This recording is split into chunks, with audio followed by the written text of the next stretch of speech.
everybody, welcome to another episode of Let's Play. I'm here with Brian Steele from Cool Mini or Not, and Hello. We are going to be showing you guys the new 2017 Master Rules and Path to Glory starter set for Dark Age. We're doing it actually from Cool Mini or Not Expo 2017. That's where we're at right now. We're in the press room, and we've set up actually the studio models from Path to Glory and the table to walk you through the game. So if you've never played Dark Age before, the idea here is you can get a basic understanding of how the game works, not every single rule, understanding of how the game works under the new system. And if you're an existing player, what we're going to highlight is the new secondary objective deck 2017. Okay. Excellent. And the new missions from the book. So we'll play the first mission from the new 2017 Master Rulebook, as well as using the new cards with a 16-card constructed deck, which is a whole new thing in which is the new thing the for the rules. organized play is because it is not a steady rule for You the don't have entire to. game. You don't Yep. have to do it. You can play with 36. You can play with however many cards you need, as long as you still are being fair with your friends. In the organized play kit, it actually says that's where you must use the 16 or more constructed your choice. And there's actually a section now in the Master Rules that goes through that organized play, and that's what we're going to highlight. So for those of you who are interested in just learning the game for the first time, there's something for you. For those of you that are sort of veterans and you're interested in the new 2017 organized play stuff, there's something for you guys too. So, and for everybody else, there's pretty models and beautiful terrain provided by Dave Taylor and Warsenal, as well as some other bits and pieces that he's painted up and added in. So, and a beautiful Dark Age map by Mats by Mars. So I already said that. I was going to throw that in. Didn't want to leave Mario out. So anyway, we'll show you the table, we'll show you the miniatures, we're going to give you a basic understanding of the rules using two models, and then we'll get started playing the game. So here is what we are going to be talking about today. We got the Path to Glory starter set, the 2017 Master Rules, which are right here, whoop, and the new secondary objective deck, which is open right here. So what does the Path to Glory box set come with?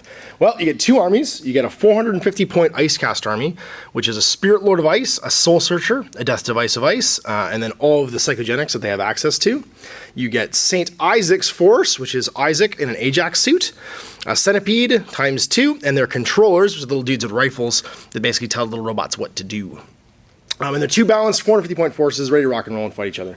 You get tons of cardboard swag, so you get a full set of objective point markers as well as sprays, streams, and blasts. You get this neat thing, which is only available in this box, which is the terrain stuff. So you get some cardboard terrain. So if you're not able to get to a table right away, you can place some kitchen table, some range rulers, and all of the actual keywords are written onto it, so there's no worrying about what it does in game. You get some dice, and then finally you also get a little bag of damagey tokens potentially, which are right here, little blood tokens for when you are wounded, and you get basically wounds on you. You can mark it on the table so that your opponent can also see who's wounded.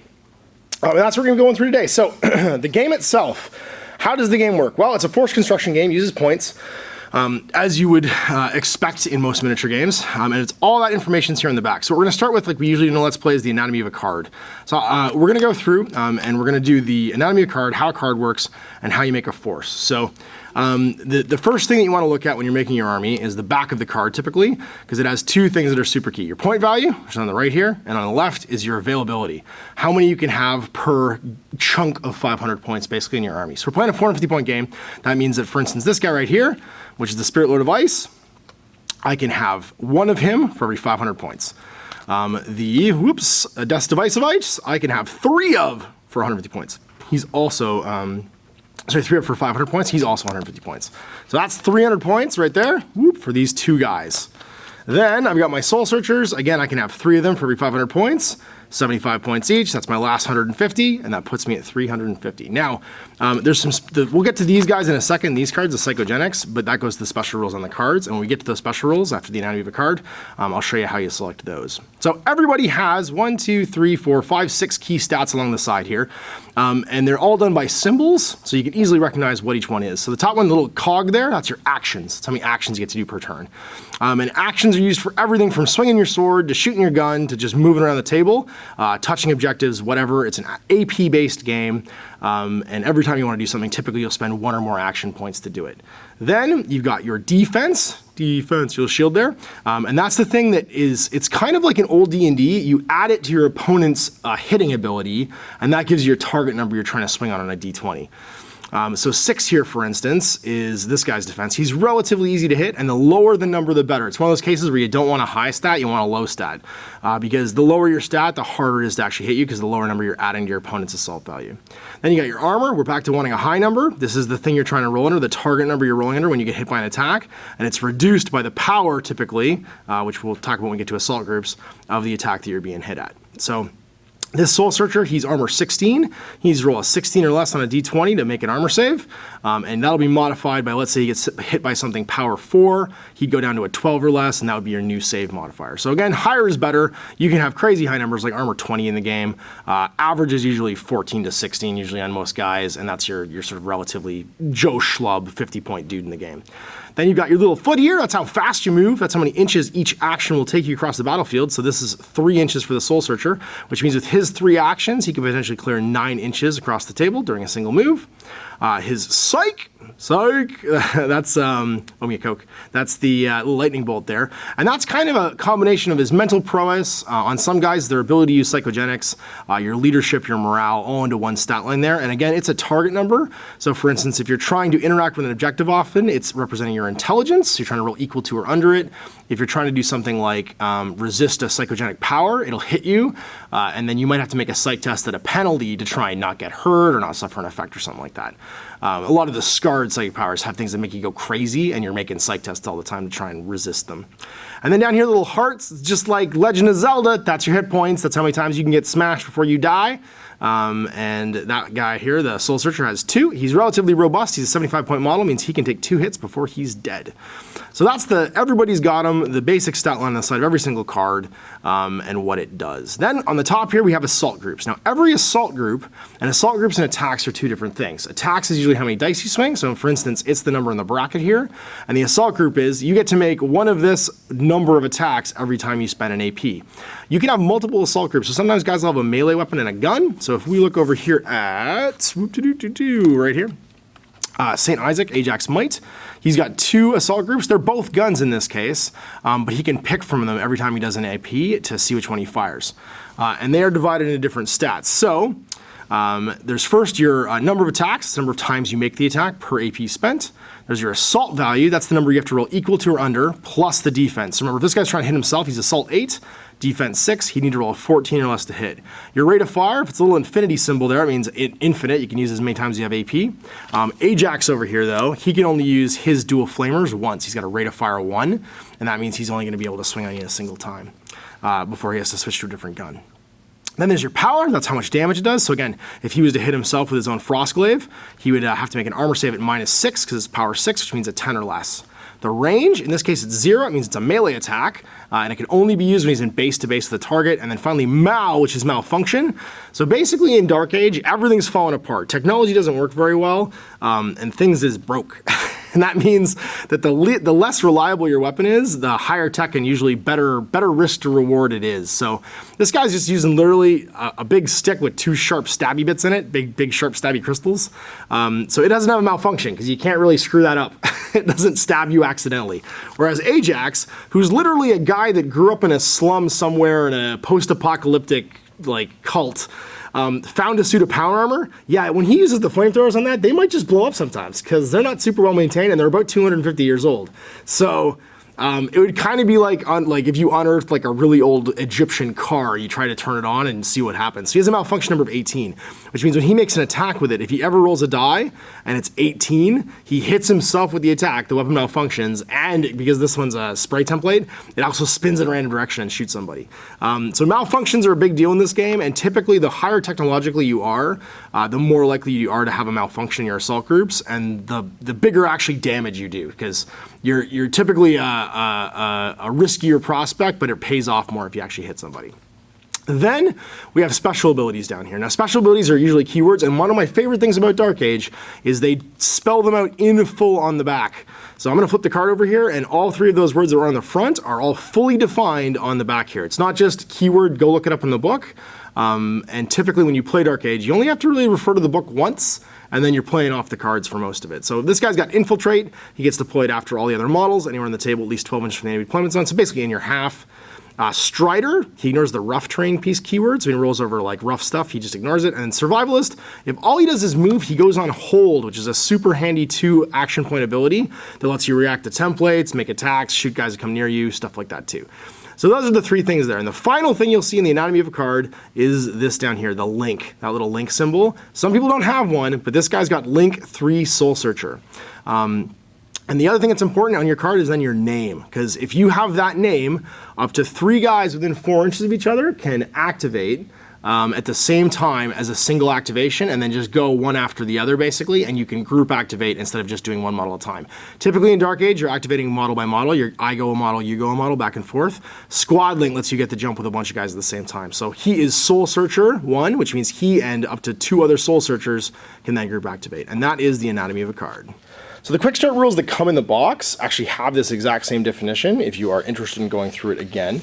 The one thing I did leave out is size. That can be important, and base size for determining certain effects, as well as determining skills and abilities like knockdown, because what size base you are can change what you have to roll. So you get a list of common things, and we're just going to go through these 4 while we look at the basic rules. Things that you can spend AP on. So move, 1 AP, you can move your move stat. Charge, spend 1 AP. You make a move, if it moves you into base to base, and you can pre-measure in this game, you get a free attack at +1 to your assault value and +1 power. Disengaging costs 2 AP, and then you can walk your move stat away as long as you don't have to move through an enemy model to do so. And attack, of course, if you're already in base to base, you can spend an AP to make an attack from your assault group. So those are the basic things that are able to be done to get you across the battlefield and stuff. And they're relatively simple. Once you actually start playing the game, you typically just look at your card to find out what you can do if you know those 4 things. Now, the last thing I said I was going to go through with cards is psychogenics. And we have the Death Device and the Spirit Lord, who are both, just the Spirit Lord, who is a psychogenic invoker. Now, your level of psychogenics tells you how many powers you can choose and how many you can use per turn. So a Neophyte can take 1 and use 1 per turn. An Invoker can take 2 and use 1 per turn. And a Master can take 3 and use 2 per turn. This guy's an Invoker, Spirit Lord, so he'll just take 2 typically, and he can activate usually as an attack. Sometimes they're just an attack. So Glacier Spear basically just adds a new assault group to your card that is this range attack. So he's shooting an Assault 8, Rate of Fire 1, Power 6, Range 8, Malfunction 18, Immobilize, Knockdown, Spear. It's literally, he is summoning a Spear of Ice and chucking at you. It's free, you don't pay any points for them. He just gets 2 when he pulls them up. Now, what's really cool is he's got 2 that are just completely passive, and he doesn't have to activate. So what you'll usually do in this guy is take those 2 to start off with when you're first learning the game, because you don't have to worry about using them, and you can't really forget about them. They just give him additional abilities on his card. The first one is called Chilling Aura, which is the model gains Chilling Aura at all times, doesn't have to activate it. Within 2 inches of him, you're -2 assault, which is great. Debuffs your enemy models while he's nearby, because he's freezing cold. And the other one, and this is my favorite name and ability at all in Dark Age, is Witness Me. He becomes unstoppable at all times. When you're unstoppable, when you lose your last hit point, what you do is you make a psych test, and if you pass, you just stay on your feet. You're just too stubborn to die. And then your psych drops by 4 for the next test. So I actually, when I played a game against this guy for the first time, my opponent unstoppable 4 times. He was psych 0 by the end of the game, and he just refused to die. He rolled 16 or less, 12 or less, 8 or less, 4 or less, and was just like on his feet still, literally with like his arms and legs hacked off. He was the Black Knight from Monty Python. Like, he just was not going to die. So for the demo, we'll do that. We'll take the passive ones because they're just super handy. We'll take Witness Me, and we'll take Chilling Aura, and we'll ignore the other ones for the purpose of just like showing you guys the game. So now that you guys have a basic understanding of the core mechanics, how to move around, what a card looks like, we'll talk about tournament play and game scenarios for those of you who've played before. So this right here is a 450-point game. Typically, you're going to play 500, 750, or 1,000-point games. So the starter set gets you a great start to an army and a taste of the game, but you can play larger games in tournaments. And the reason we're going to show you this is, of course, the secondary objective deck, which we'll show you right now. Now, the point of this before was it was 30 cards, and you would shuffle these, and they would be your minor objectives in a game. So when we play our first game here, we'll get 2 every single turn, and there are additional little things you're trying to do. So for instance, Cull the Weak, kill the lowest point value enemy model in play. You're trying to like be a bully and kill that guy. They are little bonus things that you can score points for, aside from the primary objective in the game. Now, what's really cool about the 2017 deck is anything that was unable to be scored for whatever reason before, so for instance, Cull the Weak, what if all of your enemy models are the same point value? You can't do it. There's a special. If there are multiple models of the lowest point value in play, this objective is completed when any of them are killed. So there's no longer anything on these cards that you just can't do. You can't have a bad hand of cards that simply cannot be completed. They can be hard, but they can't just not be done because of the current game state. So previously it was 30 cards. In the organized play, so in regular games, you just want to play with all 36 that are in here now. It was 30 before. You can just do that, shuffle them up and play. Or you can construct a deck of at least 16, doesn't have to be 16. And what that does is let you pick cards that you know your army does well and remove cards that you know your army doesn't do well. So what we're going to do, there's 36 cards here. We're just going to split them in half, split the deck in half for our first game to give it a try. We're not going to put too much thought into it, but when you would do this normally, you would actually be able to pick 16 or more cards from this deck and make your own deck for the event that you're actually going to go and play in. So we're going to be playing scenario 1, which is reconnaissance. The setup is, before deployment, each player takes it in turns, placing 3 objective markers each for a total of 6 anywhere in no man's land. Now, no man's land is basically an 8-inch strip across the center of the table. So there's 12-inch deployment zones, there's an 8-inch infinity strip, and then there's a no man's land in the center. And that's where all 6 objectives are going to go. We're going to go back and forth deploying them. You've got 3 and I've got 3, so we'll dice off to see who the first player is. And I'm going to get a 4, and you're going to get a 12, so I get to place the first one. I'm going to use these handy Warsenal ones. I'm just going to stick it close to the middle right here, whoop, and they'll get interacted with for all of our secondaries and stuff. They're 50 mil markers. We're going to put one there. I'm going to put one here. They have to be 4 inches apart and 4 inches from each other, so that looks about right. At least 4 inches apart. At least 4 inches apart, that's right. And 4 inches from an edge. We'll put another one over here. And the last one is to you. Whoop. So I'm going to have to be a little deeper. Yep, and go like so. All right. Special rule, models with infiltrate may not deploy within 2 inches of an objective marker. So the primary victory condition, at the end of the lingering effects phase, you get a VP for each full 100 points worth of friendly unengaged models currently in your enemy's deployment zone. So we're trying to run into each other's zones and stop the other person from doing the same thing.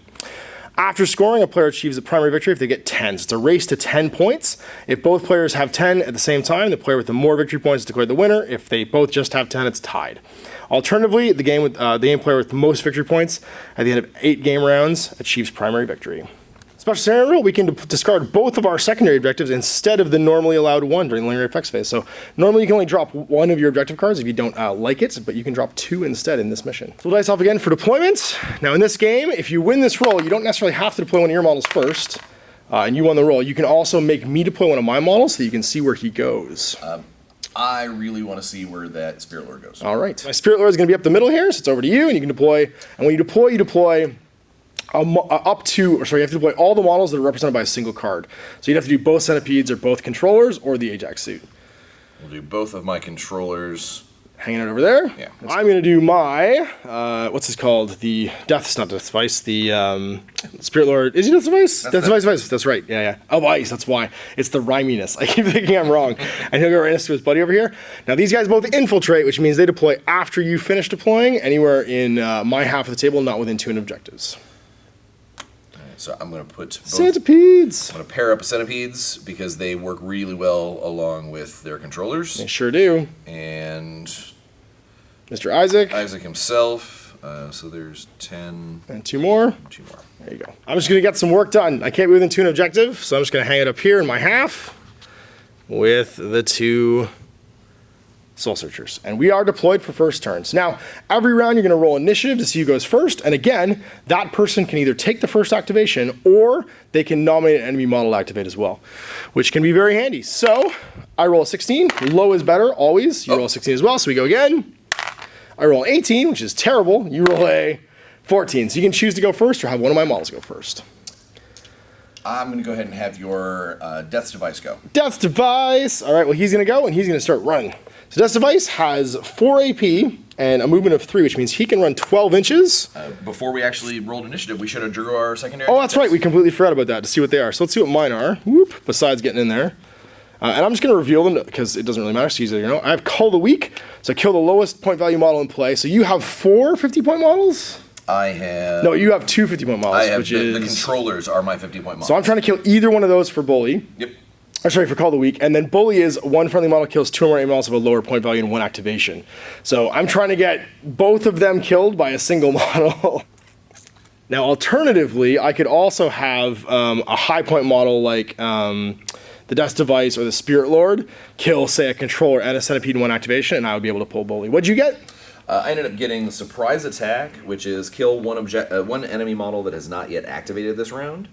And then I got Annihilation, kill 3 or more enemy models in this round. That's going to be really hard against Dragiri, when I only have 4 models. They only have 4 models, and all of them have 2 or more wounds. And 2 are unstoppable. Yeah, that's going to be particularly difficult. So Very difficult. But we'll see. That one might get discarded at the end of the round. So back to him. He's going to go 12. He's just going to go 10, and then 2 more with his 4 AP. Whoop, and be done.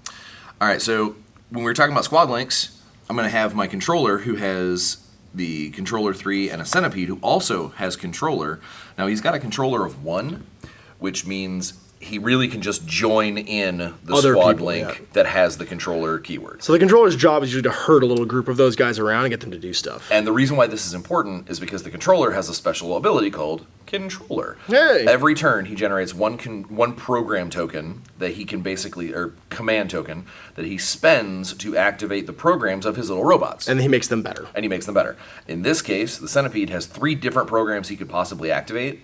What I'm going to do is I'm going to activate the free move action. Cool. So at the beginning of my squad link, I say the controller has spent this on him, and so during his activation, he will get a free move. Sweet. So does he do the free move now or does he do it later? He will be able to generate it at any given time Okay. when he activates, but I'll go ahead and do him first. Okay, great. That's fine. Okay, so the centipede has 3 action points and a move of 4, which means he's going to, normally he can go 12 inches. This one can actually go 16 because he's getting that free action. Super fast. So we are going to go move, and then kind of come up here and hang out next to the He's got objective. 18 inches in 1 turn. That's right, because he goes, what, 4 times 4? He normally goes 3 times 4, but he got Oh, 4 right. times 4 because of Got the it. controller. So going, he's going to have to stay in range now because he can go 9 inches. I've got to try and stay within 4, so he's just going to Run up 9, and he's good. fall down. So he's just going to come back here.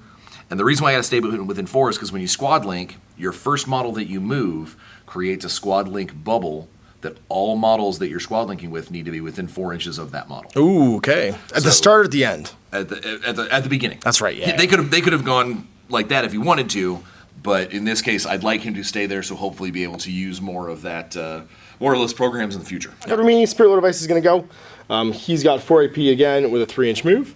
So he's going to go 12. He's going to walk 10, which is going to be up to here. Whoop. And then 2 more. And be like, hey, little robots, YOLO. What are you? All right, so we're going to do the same thing again over here, where the controller is going to squad link up with the centipede, and he'll spend his command token to activate the laser beam conduction program. Well, that sounds like a dangerous thing. So the centipede's got this little nose laser that shoots out a Stream. And because it is a template, it might hit multiple models. Adding the ability conduction to it means whatever model has the highest armor value that gets hit by this template gets a power multiplier when it gets hit. And that's cool. We didn't describe that before because the card I was looking at doesn't have one, but a power multiplier is you make multiple armor saves and take the worst. So that can be super handy for busting high armor because with D20s being as swingy as they are, you more dice you roll, the more like you are to spike dice and fail an armor save. Exactly. All right, so the controller, knowing that things are about to get real bad, he's actually just going to walk up 3. Nope. I'm going to go ahead and go my other 3, and I should be within 8 to shoot you with my rifle. You need guns and clock. Yeah, you're just in. I think Okay. you're good. All right. So the shot is going to be assault. The shot is Assault 6. Now, this particular assault group has got 2 options. I can either do a 1-die single shot that only has a mal of 19, or I can do a double tap, which Ooh. has 2 dice that do something really cool if they both hit, but it's mal 17. Oh. So it is very possible that The magazine explodes. But Firing 200-year-old bullets is dangerous. so I'm going to go ahead and try to double tap. Double tap. All right. So assault of 6, I am defense on a defense death 6. 6. So I need 12s or less. Now you can take the aim action if you had the AP. You don't here because you had to move twice. Correct. And that would actually give you +2 assault to both these shots. But this is going to be on 12s. 2 and Oh, look at 5. Oh, and he double tapped me. So I double tapped. They have the ability Rend, which means this power normally is a power 6 hit. It becomes power 6 times 2 each. Oh. And that times 2 is that power multiplier we were talking about. So you're going to have to make 2 6 power saves per hit. So luckily I'm armor 20, which means I need 14 or less with power 6. But I got to roll 2 and take the worst each time. So let's see what we get here.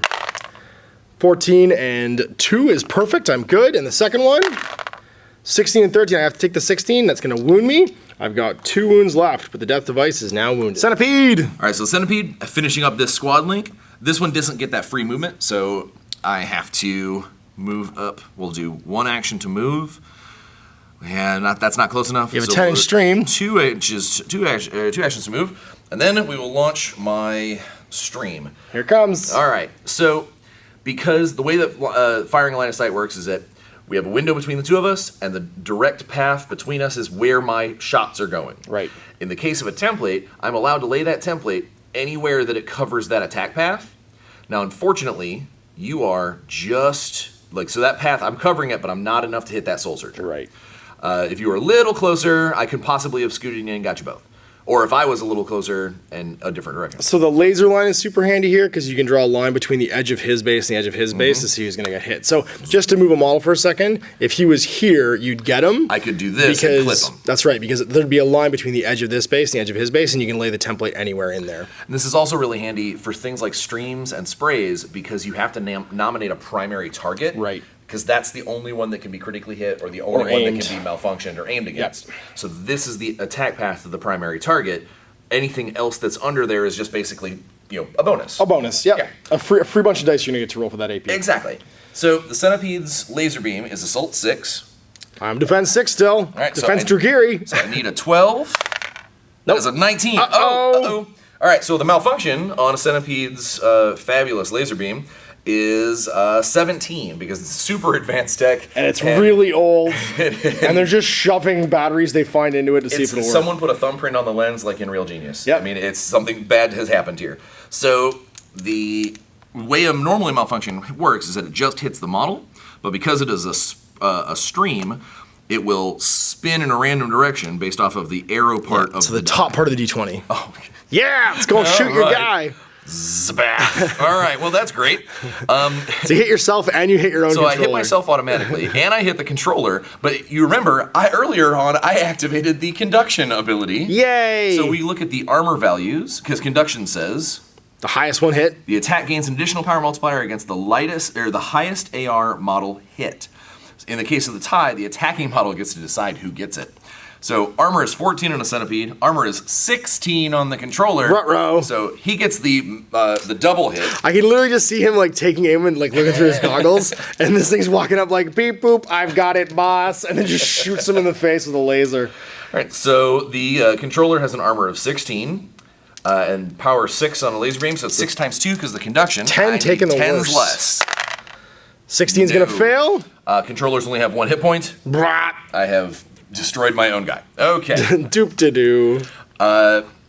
The Centipede has an armor of 14, so now he only doesn't have to take the power multiplier right. because Single of the save. conduction. So he doesn't need an 8.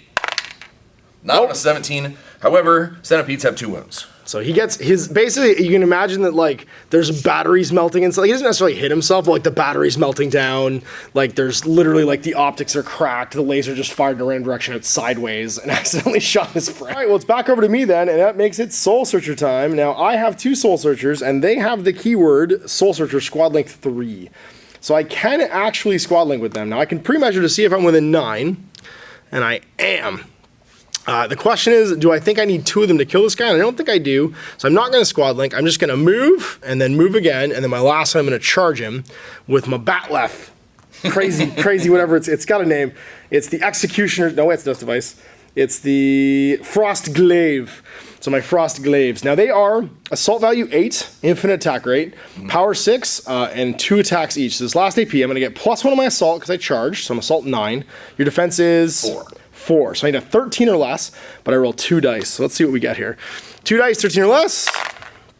I'm gonna miss. Apparently I just stumble, or I just don't go near you because you're partially on fire, and that will end my activation. All right, so my last guy here is Saint Isaac. Now, he is a unique model. He's a character. He's actually a guy in a power suit. He's a 200-point model. Most expensive model on the table Most expensive model on the table, and you're about ready to see why. So he has 4 action points and a movement of 4. So he is a really fast, scooty robot. Where did I do this? All right, so what he is going to do is that he is going to pop over here. Oh, he has a... No, yep, there. He's going to pop over here. He's 8 inches. 2 moves go 8 because he's very fast. And then he's got this thing called a blister gun that is effectively like a Little minigun. a little minigun that shoots really, really amazing little supercharged bolts. So almost like a Star Wars blaster. Right. And so he has an assault of 8, but it's got a special ability called Ajax Overcharge. Uh-oh. Isaac has tooled up this suit in a way that he can flip the buttons on the inside and say, do it well. So Ajax Overcharge says, if you choose this attack, you can decide to go ahead and crank up either the assault, power, or range based off of every additional AP that you spend. Oh, wow. So he has 2 AP left, so I'm going to spend 1 to overcharge the gun, and then I'm going to spend 1 to obviously shoot it. Now, the range on it is only 8. I am Just an 8. just an 8. So I'm not going to, obviously I'm not going to pop up the power or the range. I'm going to go ahead and pop up the power. Cool. Because I want to punch through your Armor. Dragiri armor. So I'm assault 8. Your defense, Defense 6. Defense 6. So I need a 14 or less. Not in any kind of cover, because these objectives don't block line of sight. And I'll miss 17. But the mal on the blister gun is a 20 because Isaac is a mechanical genius and takes tuned it care up. of his stuff. That's right. But unfortunately, because I overcharged, that is the last of his actions. There you go. So kind of like a different kind of aiming for him. He gets to do stuff that ups his gun, basically. So I've got my last Soul Searcher. Now, you can move through friendly models in this game, and that's important. If they are of the same Same size. size or smaller, that's right. So, like, for instance, if there was a huge 80 mil base, I couldn't move through them, but these guys who are my friends, I can. So I'm going to go first AP 3. Second AP, I'm going to go 3 again. Well, and it Over might be here. important to note that base size actually does not denote your model size. That's right, The yeah, size yeah. on the card. Yeah, the size on the card. Then my last one I'm going to charge. I'm going to go laterally just through him and clip him to go charge this guy. And now I get gang up bonuses too, and this is something we haven't talked about before. For every additional friendly model that has base to base with enemy model, it's not prone or dying, you get a gang up bonus of +1 assault and +1 power to your attacks. So I was assault 8, I'm going to be assault 9 for the friend, 10 for the charge, your defense 4, and I get 2 attacks at 14 or less. I'll take a 6 and a 1, and we haven't talked about 1s yet, or 20s. Okay. These are basic game conventions. So if you roll a 1 on any attack, it's a critical hit, and critical hits just cause a wound, no armor You save. get no armor save. It is considered it is considered that you automatically failed the armor save. Yep. And He's dead. He is dead. And now, if you rolled a 20, for instance, for an attack, apart from likely malfunctioning, you also lose an additional AP, which could potentially end your turn. So, spiking dice and crushing dice are super important in this game. And that's my last activation and yours. And we're on to the second game turn. Now, I have no one in your deployment zone. You have no one in my deployment zone. Yep. I did not score. Oh, wait, or did I? You may have scored. I may have scored. I have culled the weak by killing. Oh no, I have not actually culled the weak because you killed your own controller.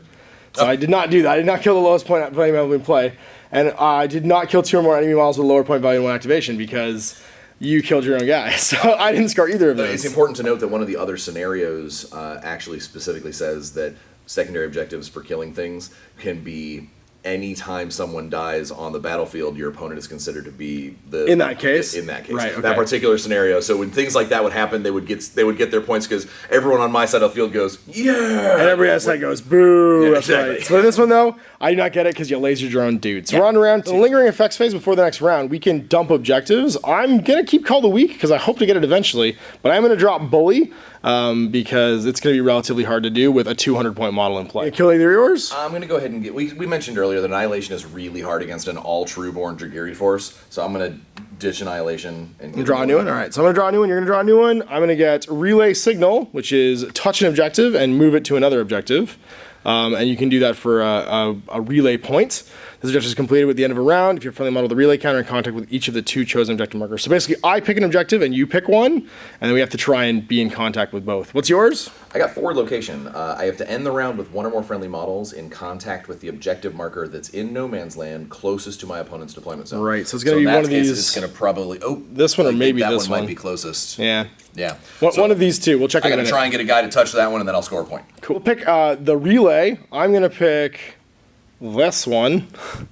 And I will go ahead and pick the farthest one from There the you go. relay to try and spread you out. Sounds good. Important to note that while they're active like this, I can't pull a new card. So that one's in play. I only can have 2 at any given time. So we're on to round 2, and we're going to see who's going first. I got a 14. So it's fun to note that I got a 13. Now this is actually a really good point. Luckily, we're both scoreless. Right. In Dark Age, as of the Master Rules, you actually get a bonus based off of how many victory points you get. Right. It's kind of almost like an underdog bonus. So if you would have scored either of your objectives, you would have added those victory points, or if I would have scored objectives, I would have added those victory points to my dice, and it could possibly adjust the initiative roll. Gotcha. Awesome. So in this case, we're scoreless, so it's just a straight dice roll, and I get to pick if I want one of his models to rolled go. a 13, oh, you did roll. sir. You rolled lower. That's right. Yeah, you get to pick if you want to have me go with one of my models, or if you want to go first. No way. Ajax is starting this off. All right, it's Isaac Town. Let's do All it. right. All right. All right, so Ajax has his 4 activations, but we're going to get to see something really cool here. Where's my thing?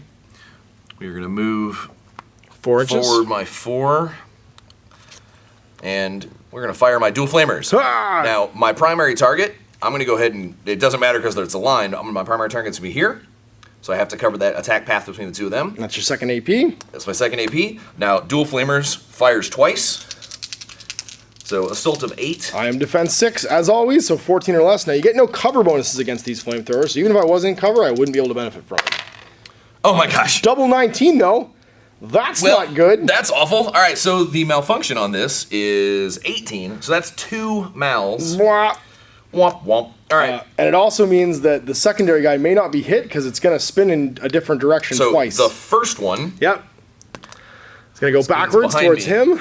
No, please Don't. Oh, he's okay. Just. No, we're good. Okay. Oh, he's good. Just. But it still hits me. Okay. So it is a 6x2 flamer, which also catches me on fire. We're gonna use this little cardboard chit to show that I'm on fire. Uh-oh.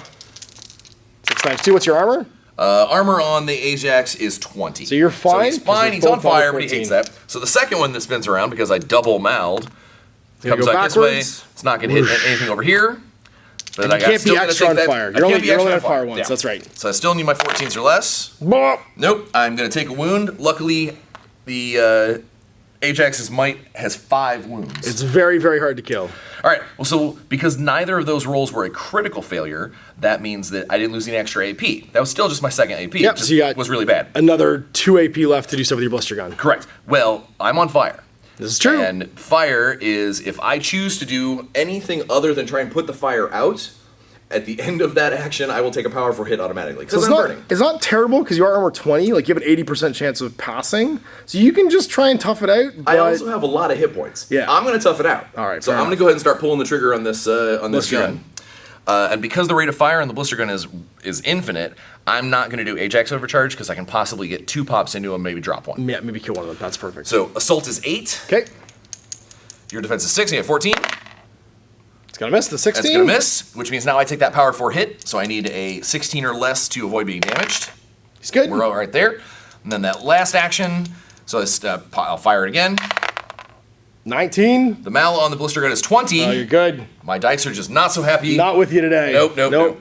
And that's Ajax done, so it's over to me. We forgot Oh, one more yeah, fire yeah, hit. yeah. That's right, you I'm missed on there. fire. You're still on fire. He's And we're good. okay. All right, well, now we're going to squad link because we have an Ajax suit with no AP next to suit 2 Soul Searchers. Now, I can't include this little guy because he's not inside the 4-inch bubble because I could go first with him if he was 4 inches away and be able to drag him inside, but I'm not quite close enough to do it. So just the 2 Soul Searchers are going to go. We'll start with the front one. It's going to take him 2 AP to get there, I'm pretty sure. Yep, looks Well, like it. It'd be also important to note that the Death Device does not have a keyword. Oh, he doesn't. That's right. Okay, I'm sorry. It's the Spirit Lord that is does. the one that can. That's right. It's going to be 2 AP. So first AP will move like this. Second AP will charge. And we're going to swing on you. What's your defense? Big defense of 6. I'm a big robot, so Right. relatively easy to hit. Assault 8, 14, 15 because I charged. I hit you once, but then I lose my last AP because I roll a 20 on the other one. So although you can't malfunction because you're all just hitting me with a big blade, A big stick, that's you right. still can kind of fumble it and go, oops, I misstepped. And that's what happens. So he loses his last AP, but you will take a stab at power 6, 7 because I charged. 13 or less. Oh, 20! Uh-oh, and now we go to critical armor failure. So Now, critical armor failure under normal models Yep. means that you will lose an additional AP or additional Wound. hit point. Yep. So in this case, I do have the ability called Tough as Nails, which all this ability does says that just becomes a normal everyday loss. so he takes 1 wound instead of 2. It's not a critical armor failure, but on a normal model, that would have doubled down. So he's finished now because he fumbled one of his attacks. And that means this guy's going to go first AP to move up, second AP to charge, and he's going to get the friend bonus. of having someone there standing there touching them. So it's assault 8, 9 because I charge, 10 because I have a friend. So 16 or less twice. Let's see what we can do.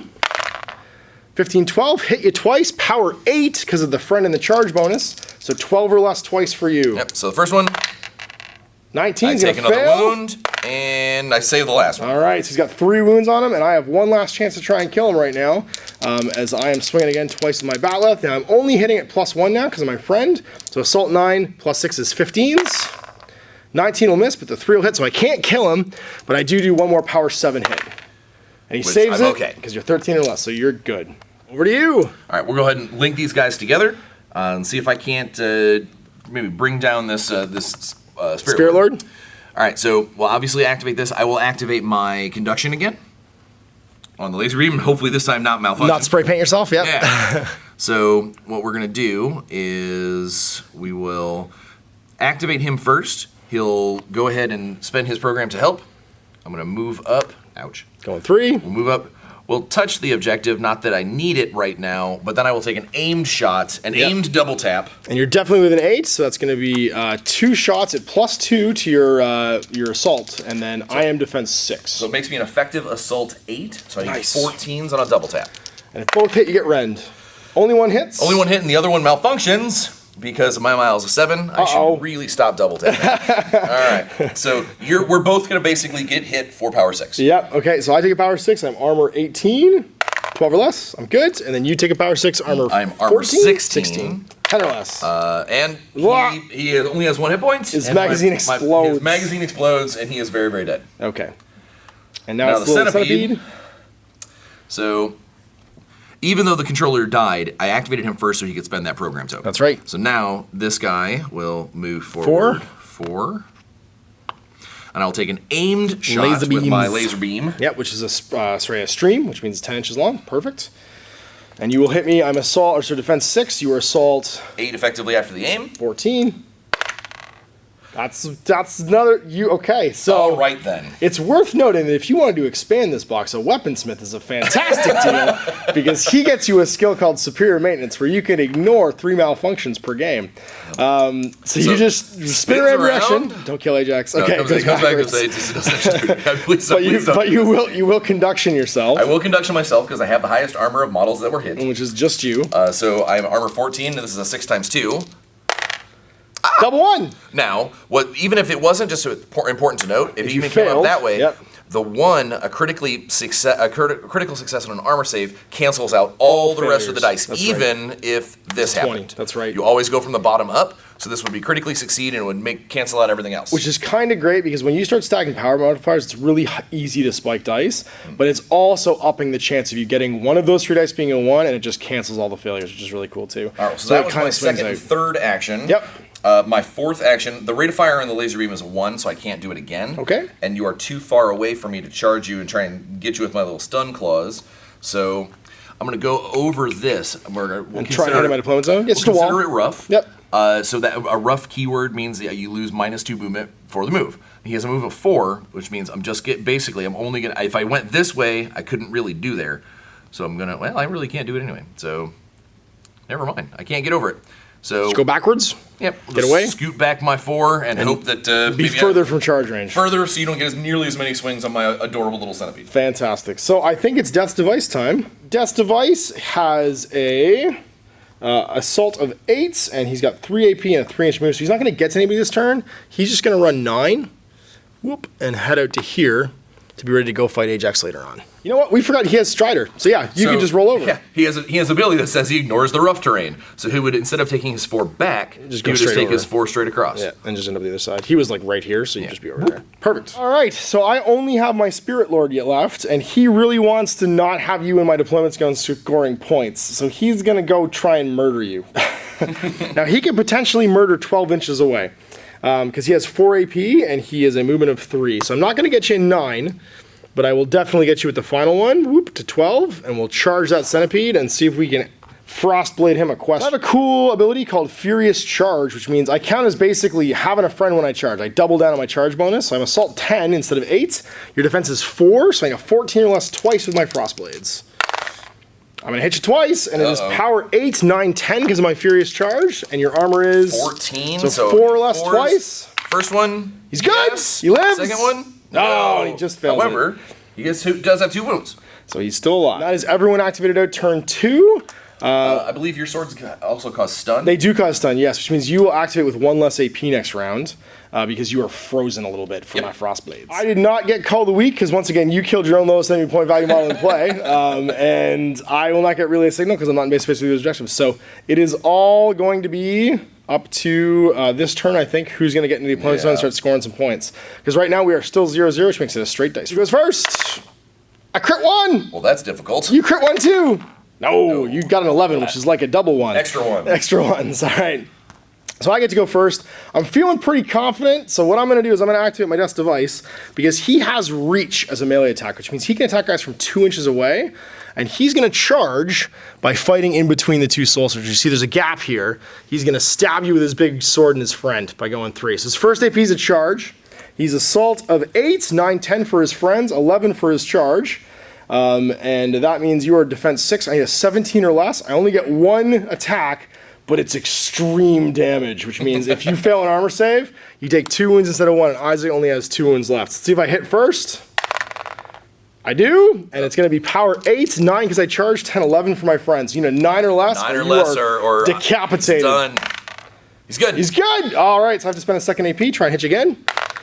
I do. And now it's going to be a 10 or less because I'm not charging. No, and he gets extreme damage. Bro. And I chop you in half. And then my last AP, I'm going to move 3. I just feel better that your sword's now on fire. It's true, in your deployment zone. And Mr. Death's Device is done. So it's you, Mr. Centipede. All right, the adorable little centipede who spends his first AP to get rid of the stun token, leaving him with 2 AP and his adorable little stun claws. Now, if I would have had all 3 of my AP, I could have spent 2 to break away from you and then take a shot, which is way better than my little tiny little stun claws. It's true. So you can still spend 2 to break away and head towards my deployment zone and just hope you don't kill. I don't get killed. But the problem is, if you look at reconnaissance, it's full 100 points, and these guys are only 75. That's right. Ruh-roh. Ruh-roh. So I'm going to try and start stabbing you with my little claws. So assault is 6. Your defense is I'm going to be 6. So all right, 12 so or I'm less. looking at 12s. I have 2 attacks. No, 1 attack on my stun claw. Hits. So you will get a stun counter on the hit. No matter what. And then it is power 6. And I'm armor 18, so I need a 12 or less. I'm going to pass my save, but I will be stunned, so I will, unfortunately, only be stunned once, but I will be 1 less AP. More action left. 1 more stabby stabs. Get a hit. What? Power And 6. 12 or less. I do it, All so I'm right. good, but I'm still down in AP. So it's over to me. I'm going to activate that Spirit Lord, and he's got 3 AP left after he drops his stun counter, and he's going to start stabbing you with his Frost Blades. So Assault 8, Defense 4, 12 or less. Hitch twice, and it's power 8. So you need a 6 or less twice. 6 or less twice, or we go into the... You're an uncenipede. Nope, All right, you're so an I have an uncenipede. uncenipede. Now, this is really important. This actually showcases something cool about the master rule. So I die. Yep. The centipede is gone, and you have tabled me. So I have no more models left. Under the older rules, and what happened is the game would end, you'd win, yay, except you look at your score, and you have... End of the round, I've got 1 point. You have 1 point. I've got him in there, and that's it. And so in like a turn... Well, sorry, I would still get to activate them, which means I get to move the 2 of them, so I have 3 points. Exactly. Yeah. So you would end up moving here and scoring a couple points, but in like a tournament situation, that's a 3-0 win. It's not That's great. not going to help you in your seedings, despite the fact that you tabled me. The new master rules actually specifically say that you finish out this round just like normal, scoring 8 points that you might be able to get, and then for every turn remaining in the game, you score 1 extra point. It's a way for you to basically say, so this was turn 3, I believe? Turn 4, actually. Turn 4. So I'd get... So for 5, 6, 7, and 8... You'd score 1 point. You'd score an extra point. Perfect. So instead of it being a 1 or a 3-0 win, it ends up being... We just added that. A 7-0. That's right. A 7-0 8 because I would have gotten Call of the Week. Exactly. An 8 for the Call of the Week, so that actually puts you in a better position, for further rankings and things like that. There you go. So perfect. So it would be 8-0 at the end as opposed to the only 4-0 that it would have been if this was the old rules, which is different in Exactly. 2017. So there you go, end of the game. It was great. It was honestly great because it showed you guys so many of the rules in the game and what can possibly happen when you take high-risk technology. When you start digging up 200-year-old robots, things can just go wrong. It's just go wrong. Yeah, it's anytime you play something that's got all the really good range in Dark Age, a lot of the action tends to be up close and personal. Yep, absolutely. And getting the ability to hopefully pick people off on the way in, or have some tactical movements, take shot, move away. That whole AP You don't have to always move before you attack. Yep. You know, jump in, take a shot, jump back into cover. Those kinds of things are really, really good in tactical. However, because you're using all these things with moving parts. And as you play a bigger game, when you start mixing in models that get rid of your malfunctions and stuff too, you can play a list where you're not so reliant on dangerous technology to get all of your work done. So I'm really excited because the new Ajax suit is going to come out soon. That's in June, I think. Yes. Basically, there's going to be a box that sells another Ajax model, so you can field multiple Ajaxes, because it also comes with the card of a slightly less technologically advanced version that is driven by not Isaac. So like a controller or something's driving it, basically. One of his loyal followers is like... They found like a bunker full of these Ajax suits, and they're training regular guys to drive them. And they're probably not as tuned as his either. His is a fancy Lamborghini in the driveway that he's been working on for years. Right. These are ones that they just pulled the tarp off of. They're like, all right, let's give it a spin. That's right. Let's see if it still works. So what's cool with that is, and my plan actually is to get 2 of the Path of Glory starters, and then what I can do is I can actually use I can convert the second Ajax suit into one of the basic Ajax suits and double down and do a 900-point army out of that. Because the typical tournament size right now for Immortals is 750 with a 150-point sidebar. So 900-point list, it'll be slightly less than that actually when you convert Ajax suit from an Ajax Might, so like it won't be the same exact point value. But it's a great start. I'm thinking that in a Weaponsmith. I got 900 points, so two star sets in a Weaponsmith, and I've got a really cool shooting list with like really cool high-tech models, which you don't get a lot of in Dark Age because it's kind of post-apocalyptic, and I'm excited to paint some power armor. So thanks so much, Brian, for doing the Let's Play with me. I hope you guys enjoyed that. I'll look at the 2017 Master Rules and the new starter set for Dark Age. We'll have lots more Dark Age coming up with 2017 rules. Steve from Mini Wargaming has been painting his Icecast. I'll be painting some Isaac stuff, and you'll see more of it on the channel soon. So thanks for watching. We'll see you next time for more of these. Till then, I'm Ash. Happy game.